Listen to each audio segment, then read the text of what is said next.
The ground never forgets the weight of those who walk it. The air in Ilujide carried a hush, as if the trees and rivers had agreed not to speak of what they had seen.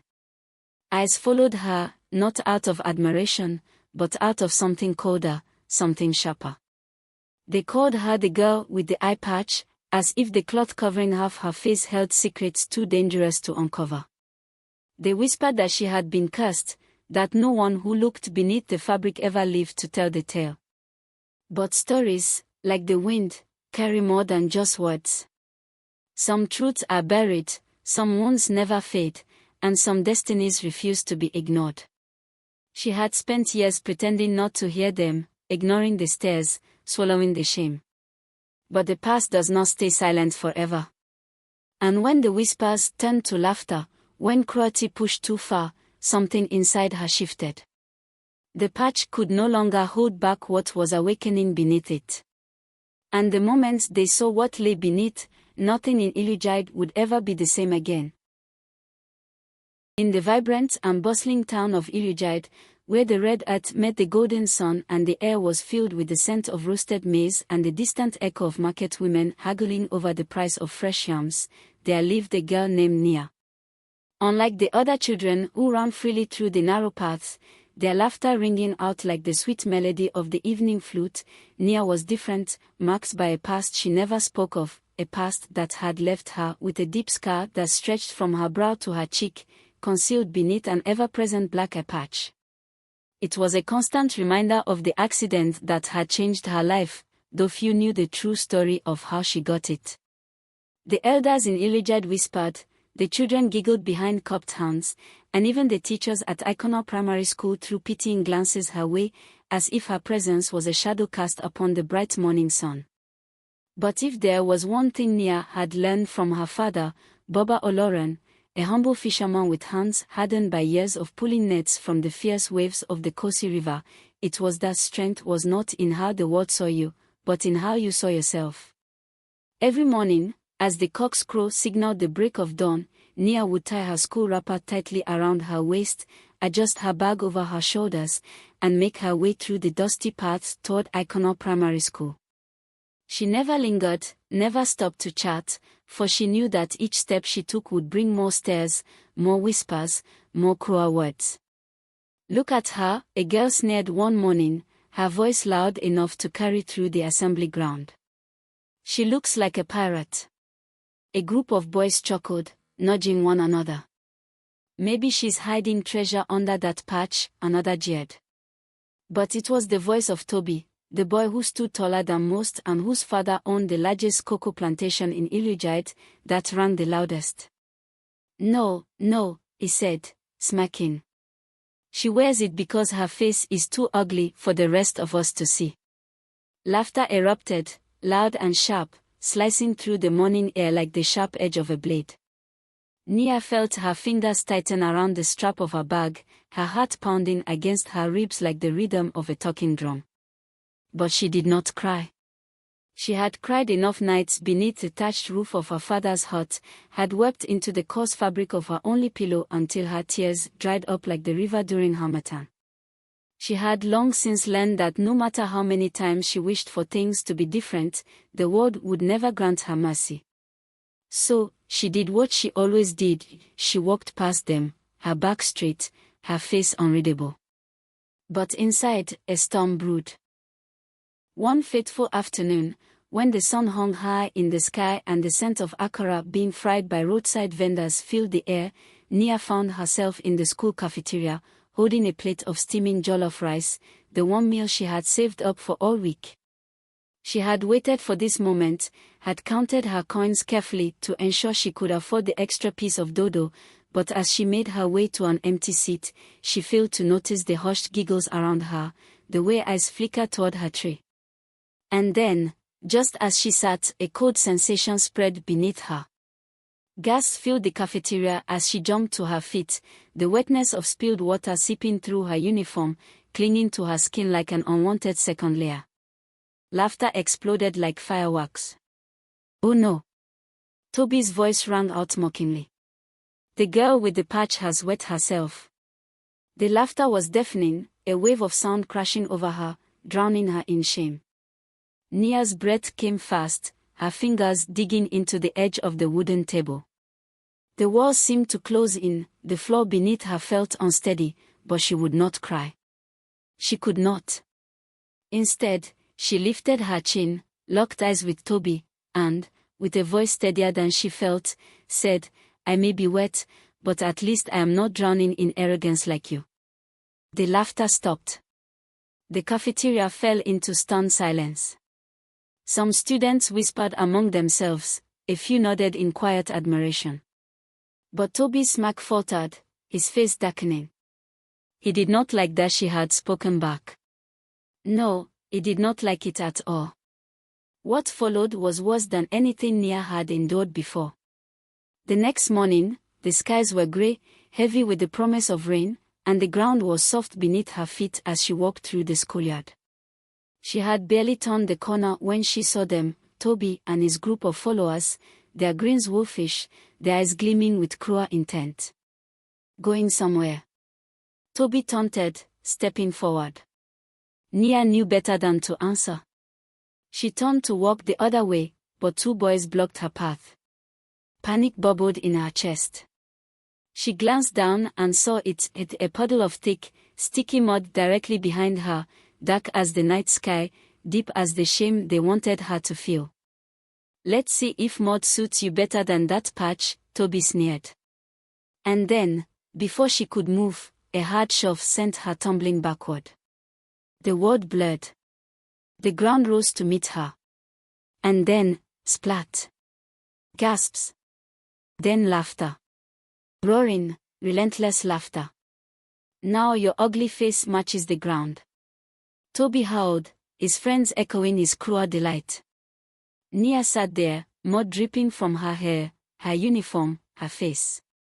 Her heart pounded. Her breath came fast. Tears burned behind her eyes. But no. She would not cry. Not for them. Slowly, she wiped her face, pushed herself to her feet, and walked away, each step heavy with the weight of their cruelty, each breath a battle to keep herself from breaking. But inside, something cracked. Something small. Something important. That evening, as the last light of the sun faded behind the horizon, Nia sat behind the old school building, hugging her knees to her chest. She did not want to go home like this. She did not want her father to see. The wind whispered through the tall grass, carrying the scent of damp earth and something else, something familiar, something warm. "Why do you cry, my child?" The voice was soft, like the rustling of leaves. Nia looked up to see Madame Folek, the school cleaner, standing before her, her silver hair wrapped in a scarf, her hands rough from years of scrubbing floors. But her eyes were kind. Nia hesitated before whispering, "It's Toby. He won't stop. He says my scar makes me ugly." Madame Folek sighed, reaching into the folds of her wrapper and pulling out a small jar. She placed it into Nia's hands. "Rub this on your scar every night," she said, her voice like the wind before a storm. "And when someone insults you again, just say thank you. They will face the consequences." Nia frowned. What kind of advice was that? Say thank you. How would that stop Toby? She wanted to ask, but Madame Folek was already turning away. Nia looked down at the jar, it scent strong, herbs, something bitter. She was tired. Tired of the pain. Tired of the whispers. Tired of the eye patch that made her different. So she nodded. She would try. Maybe, just maybe, this would help. And as she walked home, her heart heavy with questions, she had no idea that everything was about to change. The night air was thick with the scent of damp earth and burning firewood as Nia sat cross-legged on the mat in the corner of her father's hut, the small jar Madame Folek had given her resting in the palm of her hand. The flickering flame of the oil lamp cast long shadows across the mud walls, its golden glow barely reaching the corners of the room where the spirits of the past seemed to linger.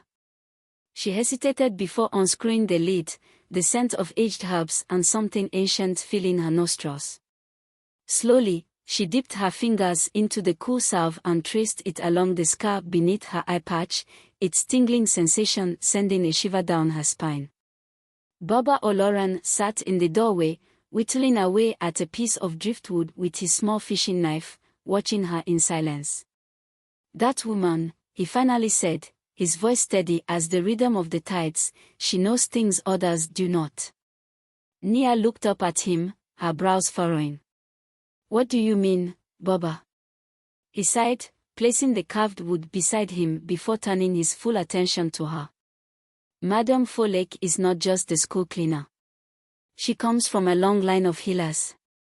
Some say she speaks to the ancestors." Nia's fingers froze against her skin. "Speaks to the ancestors?" Her father nodded. "Many have sought her wisdom, but she does not share it freely. If she has given you something, child, then it is not merely ointment, it is a message. The question is, will you listen?" The words echoed in Nia's mind as she lay in bed that night, staring at the cracks in the thatched roof above her. Was there truly more to Madame Folek than she let on? And if so, why had she chosen to help her? She fell asleep with the scent of herbs lingering in the air, the faint whispers of unseen voices swirling in the wind outside her window. By morning, something felt different. The moment she stepped out into the rising sun, the usual heaviness that sat on her chest had eased, as if a layer of invisible armor had been placed over her heart. As she made her way to school, she reminded herself of Madame Folek's words, "When someone insults you, just say thank you." It seemed ridiculous, absurd even, but she had nothing left to lose. The morning routine at Icono Primary School was as predictable as the crowing of the rooster. Assembly, followed by roll call, followed by yet another encounter with Toby and his gang. He was already waiting by the school gate when she arrived, his arms crossed, his smirk as sharp as ever. Well, he drawled. "Back for more, are we? Maybe we should start calling you Pirate Nia." His friends snickered, circling her like vultures. The old Nia would have clenched her fist, would have fought to hold back tears. But today, she stood tall, the words forming on her lips before she even realized she had spoken. "Thank you, Toby." A hush fell over the group. Toby blinked. "What?" "Thank you," she repeated, her voice unwavering. "For giving me a name that makes me sound fearless. Pirates are brave, aren't they?" The other children exchanged confused glances, unsure whether to laugh or remain silent. Toby's smirk faltered for just a second, his confidence rattled by the unexpected response. But he was not one to back down easily. "Bravery won't fix the ugly scar of yours," he shot back. Nia tilted her head slightly. "And yet, here I am, standing in front of you, unbothered." The murmurs around them grew, the shift in power unmistakable. Toby's face twisted in frustration. "Let's go," he snapped at his friends before storming off, his jaw clenched. Nia let out a slow breath, her heart still hammering in her chest. She had won, at least for today. But something told her this was far from over. The days that followed were strange, as if the air around Nia had changed. She continued to apply the salve each night, and though the scar beneath her eye patch remained, something else began to shift. People looked at her differently. Not with pity, not with mockery, but with curiosity. The same children who once whispered behind her back now watched her with newfound intrigue. Even her teachers took notice. "You carry yourself differently, Nia," one remarked. "There's a fire in you now." But it wasn't just her confidence that had changed, or things started happening. A glass cup in the cafeteria shattered the moment Toby laughed at her one afternoon, though no one had touched it. A strong gust of wind slammed the classroom door shut just as he sneered in her direction. And once, as she walked home alone, the wind carried a voice, not a real voice, but something she felt in her bones, a whisper carried by the spirits of Ilujide, you are awakening. It was on the third night that Nia finally confronted Madame Folek. She found the old woman sitting outside her small clay house, grinding herbs with a mortar and pestle, the scent wafting through the air like a sacred offering. You knew, didn't you? Nia demanded, her fist clenched. Madame Folek looked up, her eyes gleaming like the reflection of the moon on still water. Knew what, child? That this wasn't just ointment. That it was something else. Something powerful. A knowing smile played at the corners of Madame Folek's lips. Oh, so you have begun to listen. Nia hesitated. What am I listening to? The old woman gestured for her to sit. Tell me, Nia, do you know the story of your ancestors? She did not. Baba Oloren rarely spoke of their lineage, and her mother had died when she was too young to remember her. Long ago, Madame Folek continued, your bloodline was one of seers, of those who could hear the whispers of the wind, who could sense the unseen. But time buried the gift beneath pain, beneath silence. Until now. Nia's fingers trembled. You mean, the voices, the wind, the strange things happening, it's because of me. Madame Folek nodded. You are more than what they see, child. More than a girl with a scar. You are waking up to who you truly are. Nia swallowed hard. And the eye patch. The scar. The old woman reached out, gently touching the side of Nia's face. Scars are stories etched into our skin. But yours is a doorway. When the time is right, you will understand why it had to happen. Nia's heart pounded in her chest. The weight of her past, the torment she had endured, it had all been leading to something greater, something she could not yet comprehend. She looked down at the jar in her hands, realization dawning upon her. This was not just about standing up to Toby. This was not just about surviving Ilujide's cruelty. This was about something much bigger. And for the first time in her life, Nia felt something stir deep within her, something powerful, something unstoppable. She was ready to find out who she truly was. The days that followed were unlike anything Nia had ever experienced. The world around her seemed to hum with energy, and though nothing had outwardly changed, she could feel a shift deep within her bones. She no longer felt like the quiet, defeated girl who had once dreaded waking up in the morning. Every time she walked past the market square, the whispers around her no longer carried the weight of pity or scorn, they carried curiosity, intrigue, even fear. And though Toby still threw insults her way, there was something different in his eyes now. A flicker of uncertainty.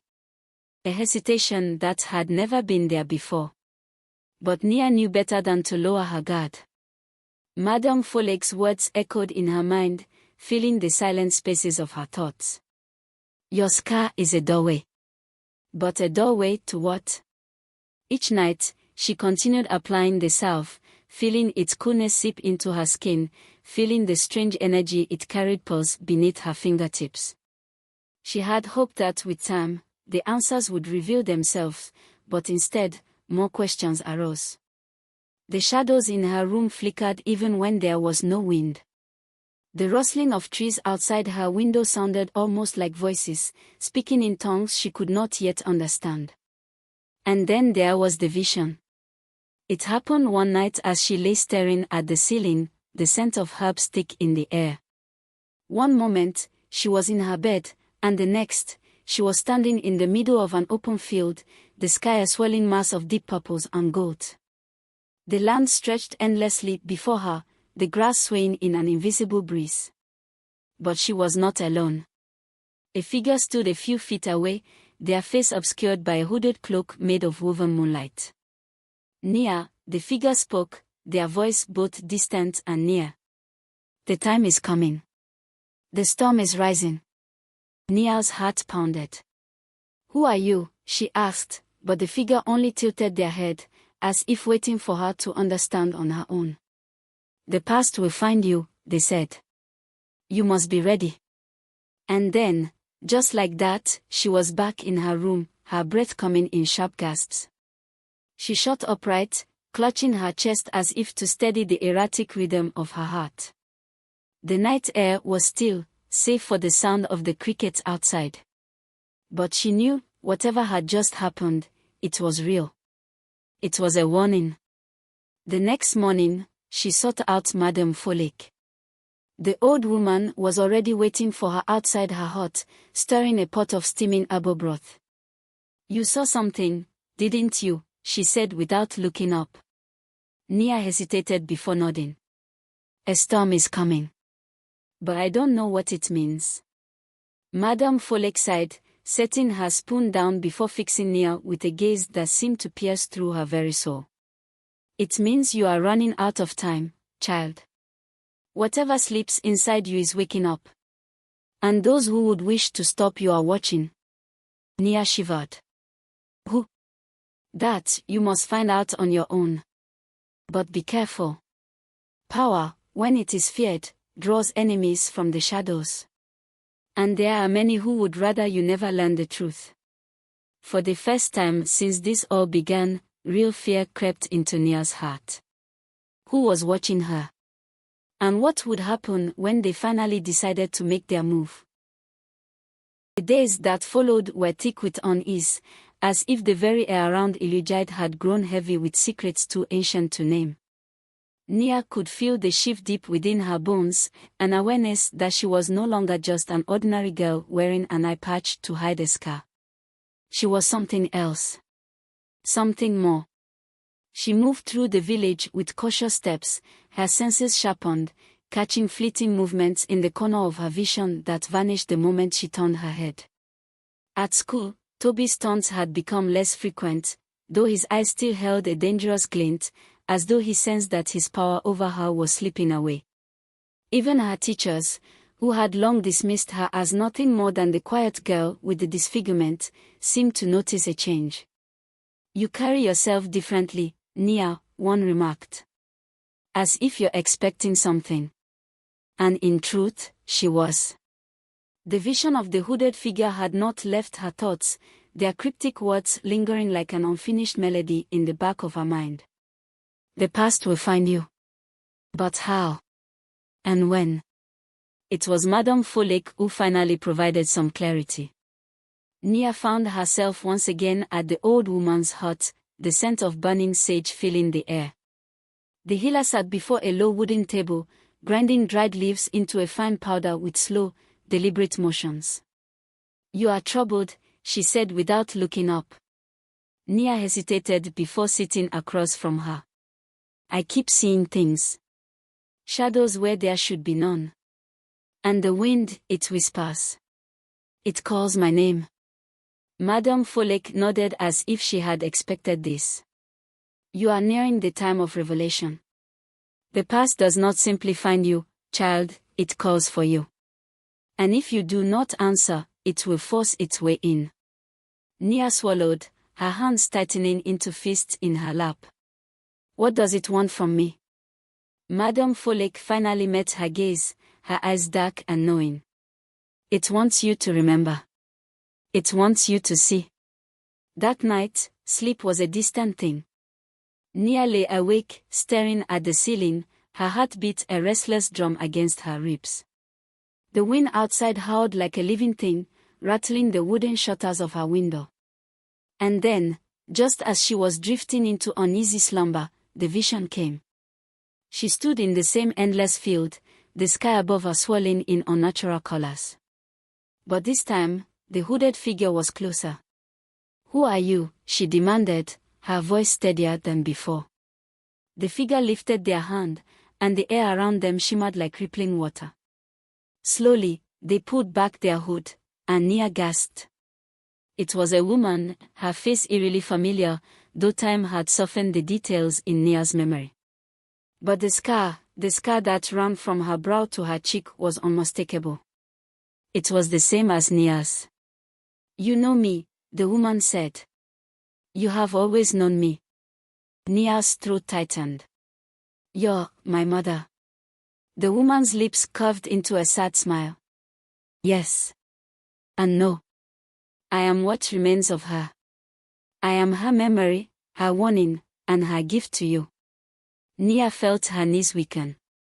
I don't understand. Why am I seeing you now? What am I supposed to do? The woman's expression turned solemn. Because the ones who took me are coming for you next. Because you are the last of us. And they will not stop until the door is closed forever. The vision shattered, and Nia bolted upright in bed, her breath coming in ragged gasps. Cold sweat clung to her skin. The last of us. The words repeated in her mind like an ominous chant. Who were they?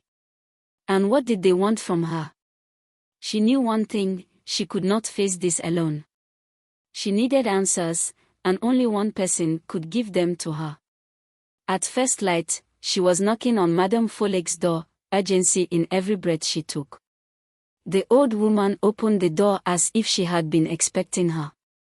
You saw her, she said simply. Nia nodded, stepping inside. She said they're coming for me. That I'm the last. Madame Folek sighed, motioning for Nia to sit. Then there is no more time to waste. The old woman moved to a shelf, pulling down a small wooden box carved with symbols Nia did not recognize. She set it on the table between them and lifted the lid, revealing a delicate chain with a single, deep-red gemstone at its center. This was your mother's, she said. And it is yours now. Nia hesitated before reaching out, her fingers brushing against the stone. The moment she touched it, warmth spread through her palm, traveling up her arm like a pulse of energy awakening inside her. What is this? She whispered. Your inheritance, Madame Folek said. Your power. And the key to unlocking what has been hidden from you. Nia clenched the necklace in her fist. For years, she had been the girl with the eye patch, the outcast, the one burdened by whispers and ridicule. But now, she was something else. Something more. The storm that had been promised was no longer a distant threat, it was here. And she was ready to face it. The weight of the pendant in Nia's palm felt heavier than any burden she had ever carried, as if it held within it the whispers of generations long past. Her heart pounded in rhythm with the unseen forces shifting around her, the spirits of Ilujide watching, waiting for her to act. She had spent years running from the stares, from the whispers, from the cruelty that came with being different. But now, there was nowhere left to run. The truth had found her, and the ones who had taken her mother were coming for her next. She tightened her grip around the stone, its deep red glow pulsating against her skin. What am I supposed to do? She asked, her voice steady despite the storm of emotions raging inside her. Madame Folek's face, usually unreadable, was lined with solemn understanding. You must remember, child. The power in your blood has been waiting for this moment. You are the last of the seers. And they will do anything to erase you. The words struck like a drumbeat against Nia's chest. The seers. The name carried weight, like an echo from a dream she had yet to understand. She had always known she was different, that her scar was more than a mere accident. But this was bigger than anything she had ever imagined. A crash outside sent her heart racing. The door burst open before she could react, the force sending a gust of wind through the small hut. 3 figures cloaked in deep indigo stood at the threshold, their presence making the very air feel colder. Madame Folek stepped in front of Nia, her hands raised in defiance. You dare bring your darkness into my home, she hissed. The tallest of the figures stepped forward, his voice like rustling leaves. The girl must come with us. The time of the seers is over. Nia's breath caught. They had come for her. They had truly come. But something inside her refused to cower. She had spent too many years allowing fear to silence her. If she was truly the last of her kind, she would not be taken without a fight. The pendant in her palm burned hot, an instinct took over. She ripped the eye patch from her face, and for the first time in years, she allowed her scar to be seen. But it was no longer just a scar. The moment it was exposed, a burst of golden light erupted from her skin, illuminating the room with a brilliance that made the cloaked figures recoil. The tallest one let out a sharp, inhuman cry, shielding his face from the glow. Madame Folek's voice was urgent. "Now, child. Use your sight." Time slowed. Nia felt something unfurl within her, something ancient and powerful. The air vibrated around her, and suddenly, she could see, truly see. The figures before her were not men, but shadows wrapped in human form, their shapes shifting with every flicker of light. And beneath their darkness, she saw the truth: they were afraid. Afraid of her. Afraid of what she could become. The realization filled her with a strength she had never known. She stepped forward, and the glow from her scar intensified. "You have taken enough from me," she said, her voice ringing with authority she had not known she possessed. "You took my mother. You tried to take my past. But you will not take my future." The figures hissed, their shadows twisting wildly. "You do not understand what you are," the tallest one spat. "Your kind was meant to be forgotten." But Nia only lifted her chin. "Not anymore." With one final pulse of energy, the light from her scar surged outward, a tidal wave of power that sent the cloaked figures stumbling back. They let out ear-piercing shrieks before dissolving into the wind, their forms vanishing like smoke. The hut was silent once more. Nia swayed slightly, her energy drained, but she did not fall. Madame Folek reached out, steadying her. "It is done," she whispered. "For now." Nia turned to her, chest rising and falling with exertion. Who were they? The old woman's eyes were filled with sorrow. "The keepers of silence. They have haunted the seers for centuries, afraid of what we know. What we see." Nia swallowed. "And they'll come back." Madame Folek nodded. "Yes. But next time, you will be ready." The dawn broke over Ilujide, painting the sky in hues of fire and gold. Nia stood at the edge of the village, watching as the world stirred to life. She was no longer just the girl with the eye patch, no longer just the outcast hiding behind whispered stories. She was a seer. And though the battle was far from over, she knew one thing with certainty: she would never hide from her destiny again. Thank you for watching. Did the story remind you of anyone? Please hit the subscribe button, share this story with someone, like the video and tell me about your thoughts in the comment section.